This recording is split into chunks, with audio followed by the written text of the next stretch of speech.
You've probably heard this phrase in the last few years. Whatever you're doing today is what you would have been doing in the 1930s, specifically in the lead up to World War II and rising fascism across Europe. And I think people are generally resistant to that sentiment because they genuinely think that things can't possibly get that bad again. And I think that's wrong for two reasons. One, you shouldn't wait for things to get that bad before doing something about it. Two, I think people are limiting themselves by only envisioning a World War II era Germany kind of bad. But I think what people are failing to consider is that 21st century American fascism will have completely different characteristics than 1930s German fascism. Like, they may not cart millions of people from marginalized groups off to camps, but they have already eliminated due process for undocumented folks and are already sending them to Guantanamo Bay. They may not set up explicit forced labor systems, but they are already ramping up the criminalization of homeless folks, a lot of whom will end up in the for-profit prison system where they will be leased out in a modern-day form of slavery. There may not be an SS-style secret police who carry out extrajudicial unalivings in the streets, but far-right extremist groups will feel emboldened to carry out political violence against the queer and trans community with tacit approval from the state. They may not put dissident journalists in jail, but billionaire oligarchs already control our media platforms, ensuring that oppositional journalism will be heavily censored. And the US government may not carry out a genocide on US soil, but it is already carrying out a genocide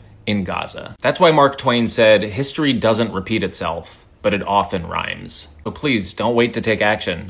Don't assume it can't happen here. It already is.